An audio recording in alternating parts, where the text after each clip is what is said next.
ही जी room आहे याला attach balcony आहे आणि आतमध्येच बाथरूम आहे। तर हा डोर आहे, खूप लाईट वेट डोर आहे हा। आणि इथे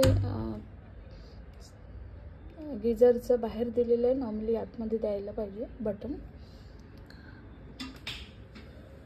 आता याचं जे फ्लोरिंग आहे हे ग्रे कलरचं आहे, टाइल्स पण ग्रे कलरचे आहे। तर ग्रेमध्ये काय होतं, लवकर मळतं आणि मेंटेन करणं थोडं कठीण असतं। इथे मी घड्याळ लावले आहे आणि वर वुडनचं सीलिंग दिलेलं आहे आणि याच्यात लाईट्स पण आहेत। इथे एक सेक्शन दिलेलं आहे जर एक्स्ट्रा लाईट लावायचं असलं तर, पण हे लाईट सफिशियंट असतात म्हणून मी ते वापरलेलं नाही आहे। इथे एक आरसा लावलेला आहे आणि हे एक सेक्शन चार्जर वगैरे लावण्यासाठी आहे। हा सिंक एरिया आहे आणि इथे खाली ज्यांचे ओन हाऊस आहे त्यांनी असं लाकडाचं कंपार्टमेंट केलेलं आहे, म्हणजे काही पण जे टॉयलेटरीज असतात ते आतमध्ये ठेवण्यासाठी। तर आता हे रेंट असल्यामुळे काही केलेलं नाही आहे। तर इथे मी हे अटकवलेले आहे ब्रशेस ठेवण्यासाठी, म्हणजे ब्रश फ्लोअरवर लागले नाही पाहिजे। आणि हे जे साबणाचे तुकडे आहेत जे वेस्ट होऊन जातात आंघोळ केल्यानंतर, तर तेच तुकडे मी हँडवॉशसाठी ठेवले आहे। आणि हे ऑइल्स वगैरे ठेवलेले आहेत आणि इथे हे क्लिनिंगचं सामान ठेवलेलं आहे। ही काच आहे,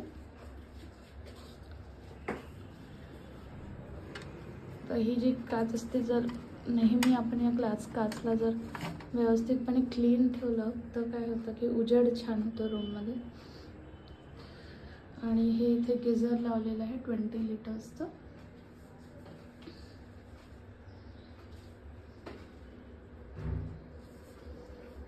आणि इथे मी एक सेक्शन लावलेलं आहे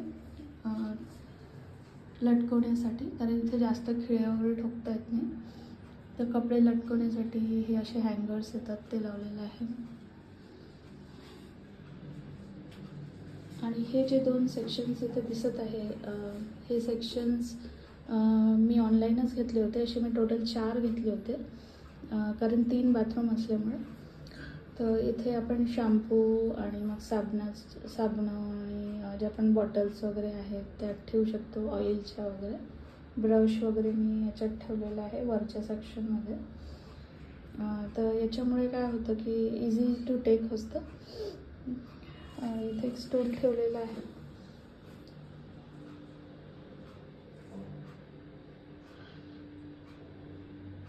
आणि इथे शॉवर आहे आणि हे गिझर आहे। नॉर्मली मी इथे लोखंडाची बकेट ठेवते, प्लास्टिकची बकेट नाही ठेवत आतमध्ये, लोखंडाची बकेट आणि लोखंडाचा मग्गा, कारण ते गरम पाणीमध्ये प्लास्टिकची बकेट पाणी भरून ठेवण्यासाठी चांगली नसते, तर लोखंडाचीच मी वापरते। तर अशा प्रकारची ही डिझाईन आहे। ग्रे असल्यामुळे थोडं मेंटेन करायला थोडं डिफिकल्ट जातं आणि साईज याची नॉर्मल आहे, खूप मोठं असं बाथरूम नाही आहे, असं नॉर्मल साईजच आहे याची। तर याच साईजचं अजून एक बाथरूम आहे आणि मग एक दुसरं बाथरूम जे आहे ते छोट्या साईजचं आहे, ते आहे गेस्टसाठी।